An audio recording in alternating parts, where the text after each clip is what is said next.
how does a 14-year-old boy end up on the streets? So I don't think we would ever learn that unless we found out through you. So basically what happened is, it's fine if I start from like the beginning of my story? Sure. Let's hear it from the beginning. So when I was young, I lived with my mom and my dad, right? I was born in Inglewood, and we moved around a lot. I think we landed in Lancaster for the last year, but I was living with my mom and my dad till I was 3, right? So my dad was a drug addict and he was an abuser, and a bunch of things happened, and my mom called my aunt 1 month and she said, help me, they're gonna take my kids away from me. They're gonna take my kids away from me. Can you get my kid? And my aunt made a split decision. She said, yeah. So it was only supposed to be for 6 months, but we stayed longer than that, you know.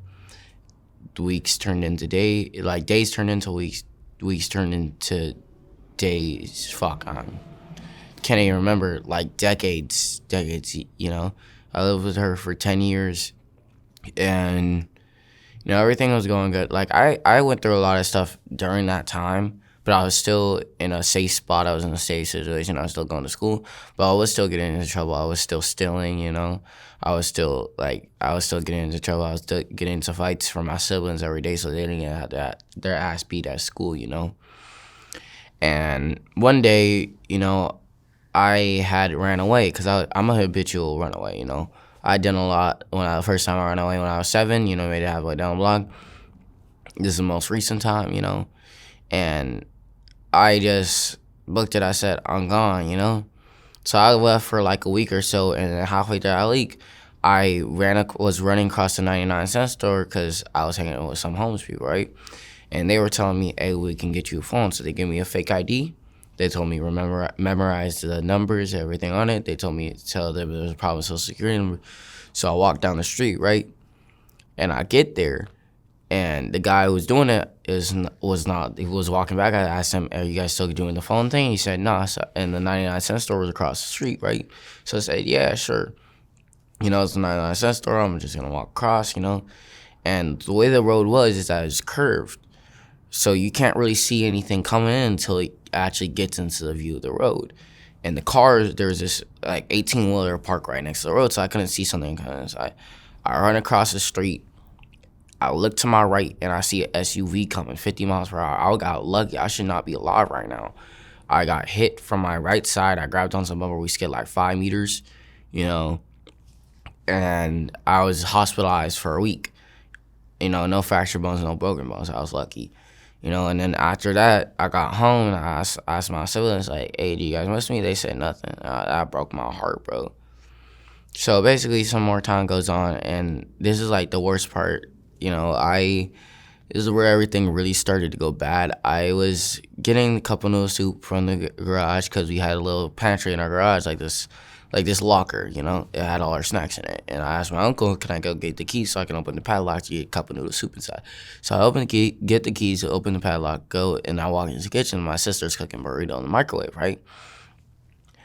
And we start arguing went further and further. And I had just gotten home from getting into a fight with a grown-ass man, so she didn't have to get her ass beat the next day. So I was already agitated, and she cut me like red, and I was like, fuck, you know. I was already pissed. I was agitated. I wasn't doing what I was thinking. So I grabbed her, and I pinned her up against the cabinet, or wooden cabinet right next to us. And I reached behind in the drawer behind her. I put a knife to her throat. I said, do that again. Watch what happens. My uncle, my Theo Kenny, was in the backyard with his girlfriend and his friend. They came in. I had to stare down with my uncle for a hot minute, you know, because I got bigger than him. It doesn't scare me no more. And he came in. He's like, what you doing? Do it again. Do it again. And my aunt came down. This was like when it really started to go bad. My tia Gloria, she came downstairs, right? And she saw what's going on. She's like, what the fuck? You know, and I had no parent disciplinary. She slapped me across the face. No cuts, no bruises, no bleeding. This girl ran outside, and my aunt, being the Hispanic woman she is, 50-year-old Hispanic woman, she chased after her because that's just how she was raised. My sister already knew what was going to happen. She should have just taken it. But no, she ran outside, and my Theo Kenny was stopping my aunt from going outside after her in the backyard. Today's video is sponsored by Aura. It's a really important time to be talking about Aura because hackers have stolen the Social Security numbers of every American. Over 2.9 billion records were stolen from National Public Data, which offers personal information to employers, private investigators, staffing agencies, and others doing background checks. These stolen records include a person's full name, address, date of birth, Social Security number, and phone number, along with alternate names and birth date. And members of the hacker group have reportedly released this information for free online. I've had credit cards hacked, and I'm sure many of you have as well. If you weren't taking precautions with your personal information online before, this should be a huge wake-up call. You've never been more vulnerable online than you are right now. But I'm not too worried about it now because I use Aura. Aura alerts me if they find my phone number, email, or Social Security number on the dark web. They're going to let me know right away if anyone tries to use this information to access my credit or bank accounts. Plus, they give me up to $5 million in identity theft insurance should the worst-case scenario happen. They also provide a bunch of other features to keep you safe online, all inside one app. I'm not leaving myself and my family vulnerable to data breaches. And if you don't want to either, you can go to aura.com/soft white underbelly to try 2 weeks for free. And now back to the video. Outside after in the backyard, and I tried to push through it, and he pushed it away because that was my great aunt, my dear Gloria, his mother, and he pushed her. And her first reaction was like, "Hey, you're my son. How could you do this to me? How could you do this to me? What happened? I raised you, mijo." This whole thing. And my sister takes the opportunity to run upstairs. She runs into her room. She locks the door. So my aunt goes upstairs. She's knocking on the door. And my sister called the police inside. She lied to police officers. Said that my aunt kicked her in the stomach and slapped her several times across her face with her phone. That night, I ended up getting arrested for the first time. I was in juvenile hall for like 2 weeks. I got lucky. I should have been facing at least 5 years because that's a strike charge. And I got out. And after I got out, I was supposed to do probation. And I got out of probation. I did everything I needed to do. Then it came the drug abuse classes. So I went to this place in Lancaster, right? There's this place in Lancaster. It's just like a residential treatment center. It's like a rehab, And I remember getting pissed on the kids there, and I went up to one of their windows on the outside because you can go on the windows to the rooms on the outside. And I hit it once, bam. Hit it twice, bam. Hit it a third time, it broke, shattered everywhere. I fucked up my hand up trying to do that. And I just did, because I didn't want to get caught by the cops again. I was not ready to do that again. And, I had walked down the street, right, and I met this group of skaters, and they were skating and shit. So I was like, "Hey, can I kick with you?" And then at the end of the day, they kept on trying to convince me to go back home. When I run away, a person trying to tell me to go back home is one thing, but when they start trying to force me to go back home, it's a whole different level. So I was like, "Yo, I can fun bounce," I go to this open field, and there's these guys taking photographers. I said, "Hey, can I get a ride?" Because I was trying to go to LA, And they said, and there's this train, Metrolink, comes roaring by. And I was like, "Oh, shit." I was like, "Can you ride on those?" They said, "Yeah." They said, "Put a student ticket." So I walked down the train tracks all the way to get there. And I said, "Hey, I was just looking for the train, trying to go to LA, can I get a student ticket?" Yeah, and I didn't know how much it cost. Turns out the student ticket is free. So I rode all the way down to LA. I was in Skid Row for the first time. First couple of times I ran all the way to LA, I was in Skid Row, I met these group of Mexicans, and we were partying, But in the morning, I got my aunt to come pick me up because it was just a little bit too much for me. We were using those balloons, the balloons that make me feel woozy and shit. You breathe in, and in the morning I ended up throwing up. I called my aunt to come get me, and as we're riding back, she tells me, she hands me this paper. She said, "Read this." It was on the table when we got back home. I had the entire state looking for me, and notice to remove me from the property. And I got taken away from my aunt. I got put home in a group home in Rancho Cucamonga. Now this group home, it was good at first, and I was chilling with the people there. And I dipped a couple of times from there. I went AWOL so many times from there. And there's this one kid, I kept on getting into fights with him. And eventually just turned into a whole problem where I was not going to deal with this. Like, I'm trying to get my school done. I'm trying to get this done. I have a bunch of shit that I need to do. I can't be doing that if a bunch of kids are trying to fight me all the time, you know? And, you know, I just, the last time, and then one day I said, nope, I'm done with this. Hopped on a train I brought one of the kids with me, one of the newer kids to the group home. Brought him with me, got him all the way down to Union Station and left him. And that's the first time I came to Venice because I went down to Inglewood and this guy told me I should see Santa Monica, right? I was in Santa Monica for a little bit. And then I met this one woman at a McDonald's. Her name was Rain, you know? And Rain said, hey, I'm going to go to Venice. I just got a lot of money because I just met a guy at a bar some night. You know, he was walking by and he just handed me $130. He was drunk as fuck, you know. And she takes me all the way to Venice. We walked all the way down to Venice. And, you know, it turns out the place that she wanted to stay, they need ID from both the people. So I just gave her $50. I said, you have a good night.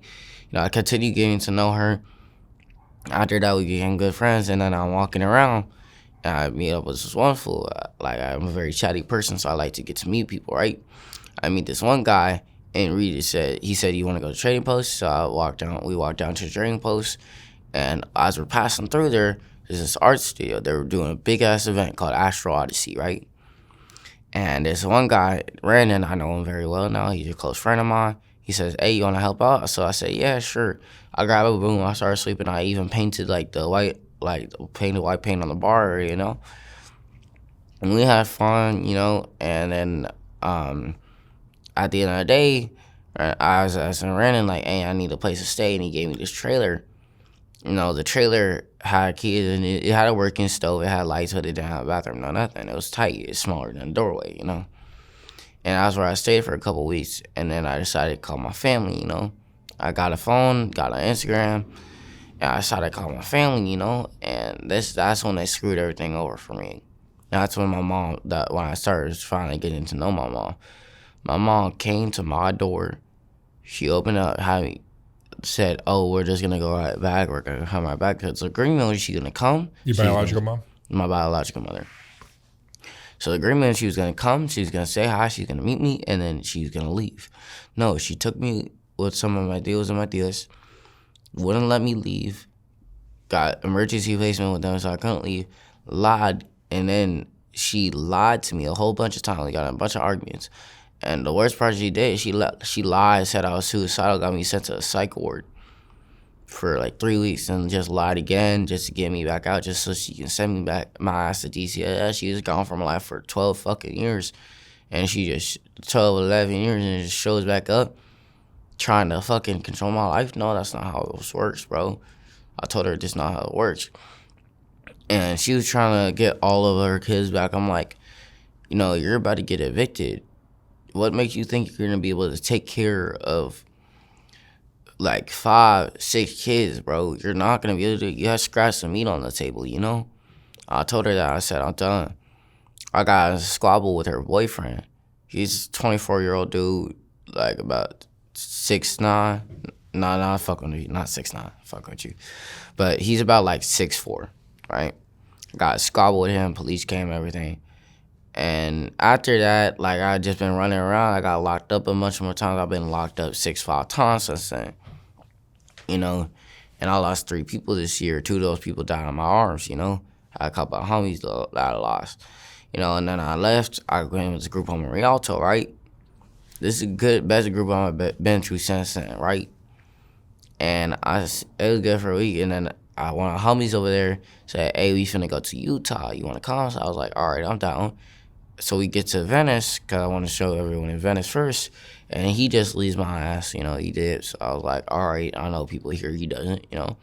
So I stayed in Venice, and I got to meet Daisy, you know. And Daisy, she's a wonderful woman, you know. She's a good person. She took me under her wing. We're about to get housing, you know. She's gonna adopt me, or I'm gonna get emancipated. Yeah, you want to get emancipated. Yeah. Said. And I just want to, you know, have a life. That's all I want. I share my things with everybody. All I ask people for in turn is respect. There are 3 things that are important in this world. It is respect, trust, and family. 4th is money, if you take it that far. You know, I learned that the hard way. I grew up through some sinister things, bro. I saw a murder scene last year, bro. Like, it's that bad. And, you know, like, I'm just trying to make it through, but I try to see the beauty in things of what happens in this life. Because if you don't take the time to make your situation better, what are you even there for, you know?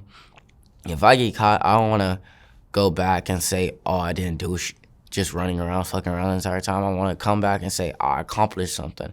I did something. When I see someone rolling down the street in a nice-ass car, I don't look at them and say, oh, they have nice things. I look at it and say, that's me. That's what I'm going to be in the future. I want to be driving that car right there, having that nice-ass house, you know? I started skating. I learned to skate in Venice now about 3-4 weeks in now. 'Cause I took a break, you know, and I just got good. Now I can go up, go down, and hit a 180, you know. Just a lot of things. Are there things that you want to do with your life? I wanna be a Marine. You know, I wanna go frontlines infantry. That might be good for you. Yeah. Did you ever feel like you were loved by your family as a kid? Kinda. There are only 2 people in my family who actually love me like that. Who's that? My tia Gloria and my tia Renee. I'm sorry? My tia Gloria and my tia Renee. My aunt and my uncle. Your aunt and your uncle. My great aunt and great uncle. You know, it's like mom's. But your mom and dad were out of the picture and they weren't really involved in your life. Most of my life, yeah. My dad just no sound of him yet. I don't even know what his voice sounds like. My mom, she's just a complete asshole. And my sister, she doing a bunch of shit right now. She doing too much. She lying to the courts, bro. Everybody who's ever been nice for her, they're done something good for her, she backdoored them. I beat my sister's ass, and I don't regret it at this point because she kind of deserved it. Because people have bought her shit, people have given their time and their day to tell her some really personal shit, and she used it against them. She backdoored me, she backdoored her entire family. She's lying to all of us, and it's only a matter of time till, you know, shit happens.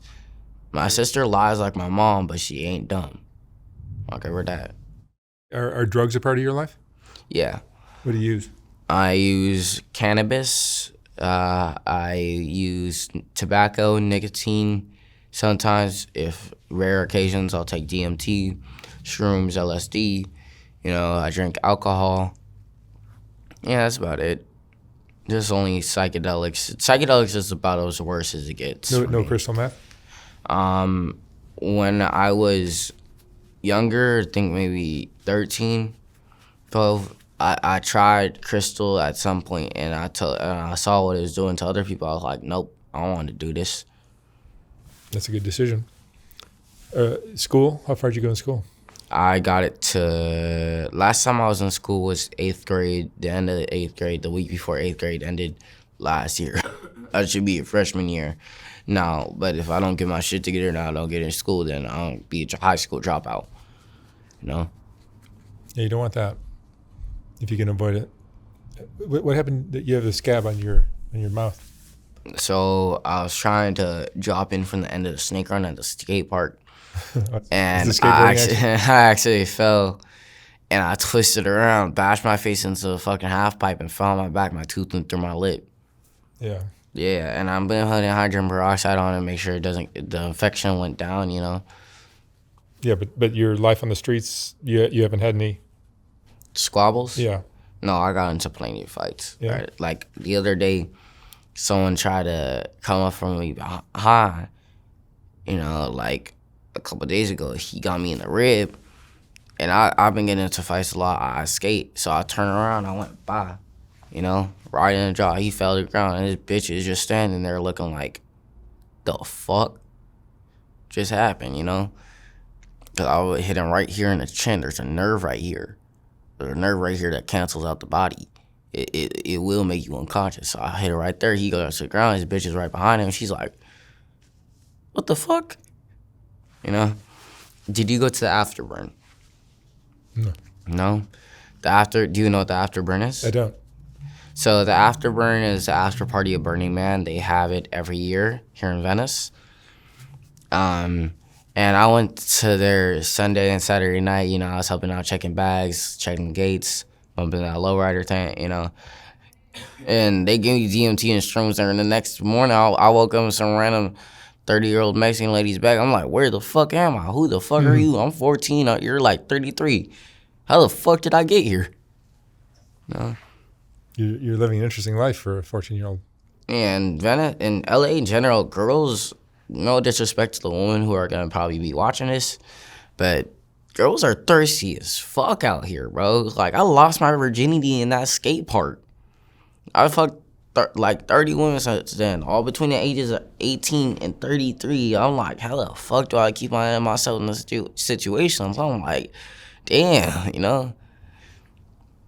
And, you know, I've always had to, like, use my mind. I always had to be resourceful. You know, how I make money, I go around asking people on the boardwalk if they have cigarettes. I see someone, like, smoking a cigarette, I ask you an extra one. I say, like, but I don't smoke them. I say about, like, 30, 20 of them, you know? And then I sell it and make about $40 off that, you know? Just got to keep a hustle. It's always about the money. You always got to think about that. Mm-hmm. Where do you sleep, typically? I sleep, before I started sleeping in Daisy's tent, I was sleeping on the beach, you know? If not, then someone was offering me a place to stay just for the night, you know? And back about my mom, that's another thing she ruined for me. Someone's giving me a place to stay for the night, not just for the night, like permanently. And my mom called, and she told him to call the cops, get me high so I didn't know what was going on, just so I can go back with her. You know how, like, fucked up that sounds? Especially from my own mom. Like, that shit hurt. You don't want to go back to your family? Nope. Because, I mean, honest, my family's trying to tear each other apart. When this all goes to shit, I don't want to be a part of it. They're trying to get me in trouble for something that happened over, like, 20 years ago. I'm like, what the fuck, you know? I know I made mistakes at night, my sister, but that doesn't mean I am the reason for the downfall of this family, you know? Like, y'all did some shit before I was even born, bro. But, like, you know, the knife incident with your sister, you weren't really serious about doing anything with her. You were just... I was just agitated, you know? My brain snapped into fight mode, you know? I wasn't thinking. But you're not violent? No. Typically, I'm not violent. I try to avoid situations. Sometimes you are? I can be. Yeah. I can get very aggressive, but it takes a lot. Because I learned a lot of things, and violence, the only thing that violence is going to do is living on the streets like this, you probably have to resort to violence sometimes. Yeah. I've had to throw sand in people's eyes before just to get them off me, you know? And it does get bad at here, you know? Like, homelessness is a really bad problem in California in general. But people got to take it under their understanding. A lot of these people who are out here on the streets, they've been through way more than we can even comprehend. So while you're sitting there in your soft, nice, white bed with both parents who get a warm meal every day, you always got to think there's someone struggling out here. So when people look down on homeless people on the streets, you know, I'm like, what the fuck, you know? Actually, they're not even homeless. Technically, homeless isn't even a thing. They're just going back to our roots. We've been sleeping on this earth before we had beds, had couches. So they're just living naturally. Good point. How would you compare Venice Beach to Skid Row? Venice Beach to Skid Row, the first thing is that the culture is very different. Yeah. People are a lot more laid back here, and a lot more people would care. But because Skid Row in general is just bigger, it's a lot harder to get things done. Like, the hustle is 24/7 there. You get to chill out here. But yet again, the culture is, like, just so much more vibrant in Venice Beach than it is in Skid Row. Yep. Like, Skid Row, you have to pay attention. Venice, you just have to look around. You'll find something. Yeah, a lot more snakes. Yeah. On Skid Row. Yeah. It's dangerous down there. And they had a lot of rats. I saw this massive ass rat, like, this big. I'm like, what the fuck? That's Skid Row? Yeah, I was like, this rat gotta be tasting like PCP or some shit, cause I don't know what I'm doing wrong. That rat is over there sitting in his little fucking hole in the wall, just going 20, 30, 50. Yeah. I was like, The fuck am I looking at right now? That rat taking steroids. I swear to God. Do you have friends? Yeah, I have a lot of friends. You do. You have people you trust? Yeah, I mean, especially in Venice. Daisy seems cool. Yeah, I trust her. You know, a lot of these people here in Venice, I consider less of friends and more like family to me, you know? Lost Boys, all good. Daisy, Brandon, Old Leg, all of them people, Diablo, like everybody, I consider, they're like family to me, you know? Because I didn't really have my family. You know, a lot of these kids grow up and they just don't truly understand what's going on, the truth about everything.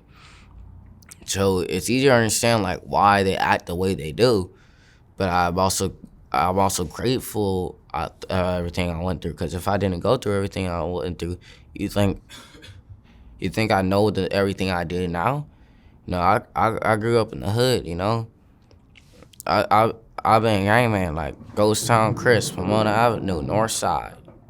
You know, like I got jumped in by one of my own homies, you know, by a homeboy. I got jumped in by the homeboy, you know, and it's like that's not what I want to do with the rest of my life. I don't want to be stealing. I don't want to be robbing jacking niggas for their shit because I don't have nothing to feed myself. And that's just not the way I want to live my life. That's why I'm trying to get emancipated right now, so I can stop dealing with all this bullshit. I start dealing with the system. What would you like to be doing right now? You want to go back to high school? Yeah, I want to go back to high school. I would like to be getting like my own place. I like to just live my life, you know. I just want to be able to be happy without any worrying. Like, say I'm smoking a cigarette walking down the block, right? Someone says, "Hey, why you smoking cigarettes, fool? You too young." And you know what I told them to that situation? Act like you weren't doing the exact same shit when you were my age. And they walk off. They don't say nothing because they know I'm right. I learned to pick up on certain cues. Like the other day, I was walking down with someone down the boardwalk because I have a conversation with them. And randomly, they just go, "Well, you have a good day." I got the message that they had shit that they needed to do and they needed to leave it alone. No further words needed. I just walked off. You know, just you have to pick up on certain cues, certain respect. Like, the respect is just the most important thing in this world. What kind of lessons are you learning living in the streets at 14? Some of the lessons that I'm learning is, like, you know, you just gotta be careful. You just gotta be careful. Like, expect the unexpected and don't get your hopes up until you know that thing is gonna happen for sure. Like, even this, I wasn't getting my hopes up because I didn't know whether I'd actually be doing this or not. Like, it could have been scheduled but never done, you know? Same thing with me getting emancipated or adopted. They could just be saying that just to get my ass in a situation where I can be scooped up, sent back to that group home, you know? You don't want to go back to the group home? No, I don't want to. Like, it's a good place. You know, that group home was a good place, but it's just generally not what I want to be doing with my life, you know? I want to live a happy life. So when I'm an adult, I don't just say, "Oh, yeah, I grew up in my parents' house, this and this and that." I want to say, this and this happened to me, this happened to me, this happened to me. This is the type of person I am today. I want to look back 20 years from now and say, this is not when I was having the most fun in my life. This is when I started having fun in my life, you know? Yeah, you're living a very unusual childhood compared to most kids. And I wish, like, none kids my age my age or younger ever had to go through this shit I'm going through. I wish, bro. Like, if I could go back to when I was oblivious and young and fucking dumb as fuck and just playing on my PlayStation all day, just fucking listening to my siblings gab and fucking yap their asses off about some fucking football game or some shit. I would do all that. I would drop all this shit in a split second just to go back to that kind of life. Sometimes I want to travel back in time, but not to change things, just to live through things one more time, you know? Just to rethink about what happened to me, you know, my story, what I've been through. That's why I fucking love Venice, bro, because I can be myself here. I don't have to worry about no one saying shit. If anybody does, I already know what to say to them, you know? All right, Billy. Thank you so much for sharing your story. Yeah. And I hope something works out. It looks like Daisy is your best bet right now. Yeah. Right? Right now, yeah. She's kind of taking you under her wing. Yeah. Even though she's homeless. But that's better than nothing, I guess. At least I have someone. Yeah, that's true. All right. Thank you, Billy.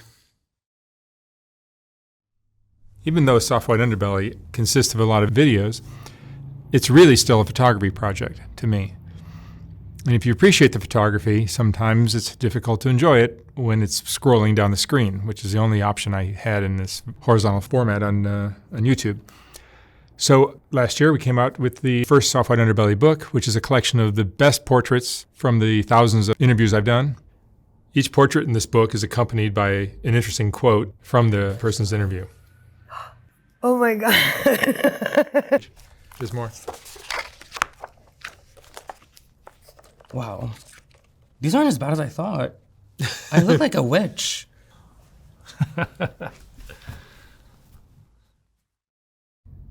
I will not be reprinting this book when it sells out. So once it's gone for good.